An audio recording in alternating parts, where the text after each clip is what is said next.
పిల్లలు నా మాట వినండి కాసేపు. నేను చెప్పేది మీ జుట్టు చక్కగా నిగనిగలాడుతూ ఉండాలన్నా, జుట్టు పెరగాలన్నా తలకి బాగా నూనె పట్టించుకోవాలి. అది ఏ నూనె అంటే మందార నూనె. తయారు చేసే విధానం చెప్తాను, ఆలకిస్తుంది. నూనె మూకుడు పెట్టి పొయ్యి అంటించండి. తర్వాత మూకుడు పెట్టండి. దాంట్లో నూనె పోయండి, 1/2 కేజీ కొబ్బరి నూనె. అది పోసాక 40 మందార పువ్వులు, పచ్చి పువ్వులు వేయాలి. అవి కాసేపు మగ్గాలి. అవి మగ్గే వరకు మీరమ్మా బయట పౌడర్లు అవి అమ్ముతారు, మందార పౌడర్ అని. అవి ఏమి కాకుండా చక్కగా న్యాచురల్గా పోసిన పువ్వులు తీసుకొచ్చి చక్కగాను వాటిలో తొడియాలు తీసేసి ఆ 40 పువ్వులు కొబ్బరి నూనెలో వేయండి. వేసాక ఒక 3 చెంచాలు మెంతులు వేయండి. ఆ మెంతులు కూడా బాగాను ఉడుకుతాయి దాంట్లో. తర్వాత కరివేపాకు వేయండి అమ్మ. 2 గుప్పిళ్ళు కరివేపాకు వేయండి. అది కూడా మగ్గుతుంది కొంచెం బాగా.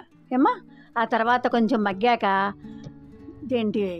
ఉల్లిపాయలు కూడా చక్కగా 4 హలో మెంతుల వల్లమ్మ జుట్టు మాడుది చల్లగా ఉంటుంది, నెత్తికి రాసుకుంటే.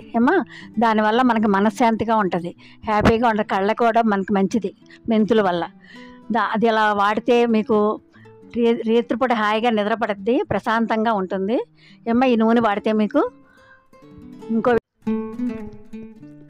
అమ్మ చూసారా, అవన్నీ ఆకులు అన్నీ కూడా దాంట్లో నూనెలో ఉన్నాయి కదా.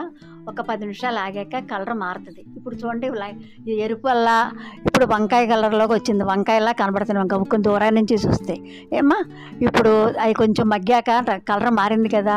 ఇప్పుడు ఉల్లిపాయ ముక్కలు సరిగి చక్కగా వేసుకోండి నీట్గా. ఆ తర్వాత 4 ఉల్లిపాయలు వేయండి అమ్మా. 4 ఉల్లిపాయ ముక్కలు చిన్నవి చూసి మీడియంగా చక్కగా తరుక్కొని అది వేసుకోండి. వేసుకున్నాక 10 నిమిషాలు మరుగుతుంది నూనె. కొంచెం కలబెడతా ఉండండి. అట్లాగా కలబెడతా ఉంటే మొత్తం అన్నీ కూడా చక్కగా వడిలిపోయి నీట్గా అయిపోతుంది నూనె. దానివల్ల మీకు చాలా ఉన్నాయి అమ్మ. చూసారమ్మా, అది ఎంత నల్లగా మాడిపోయింది. ఆ కొబ్బరి నూనెలో వేసినవి అన్నీ కూడా బాగా నల్లగా మాడిపోవాలి. ఇలా మనం పట్టుకుంటే గరగరలాడాలి, ఎందుకంటే అప్పుడు బాగా మరిగినట్టు లెక్క. అప్పుడు అదంతా శుభ్రంగా దగ్గరికి చేసుకుని ఒక తెల్లని గుడ్డ తీసుకుని ఒక గిన్నె పెట్టుకొని పళ్ళెం పెట్టి కింద నూనె పడిపోతుంది, వేస్ట్ అవుద్దని. ఆ గుడ్డ మీద ఇవి కాచినవన్నీ కూడా దాంట్లో పోసుకోండి. పోసి మొత్తం మెత్తగా నొక్కేసేయండి. నూనె అంతా కిందకి వాడిపోద్ది. ఆ వాడిపోయిన నూనె సీసాలో పోసుకొని చక్కగా నీట్గా ఉంచుకోండి. అలాగే చేయండి అమ్మా. మీరు నిదానంగా అలా వైట్ క్లాత్లోనమ్మా అంతా గుడ్డ దాంట్లో అన్నీ కూడాను అలా గిరిటితో తీసుకుని నీట్గా తీసుకోండి. ఆ క్లాత్ని చక్కగా పైకి తీసి చేతితోటి పిండేయండి. ఆ నూనె అంతా గిన్నెలోకి వచ్చేస్తుంది.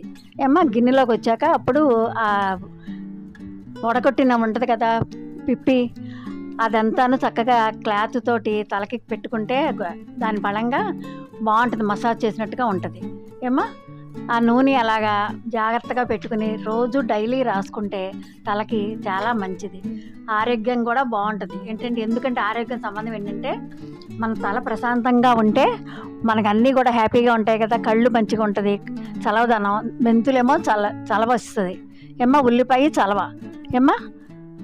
కరివేపాకు కూడా మంచిది, ఆరోగ్యానికి మంచిది, మనసుకి మంచిది. అమ్మ అన్నీ విన్నారమ్మా. ఇది మీరు తయారు చేసుకుని ఇది మీరు వాడి ఎలా ఉందో ఎలా వచ్చిందో మాకు మా ఛానల్కి కామెంట్ చేయండి. ఉంటానమ్మా, బాయ్ అమ్మ.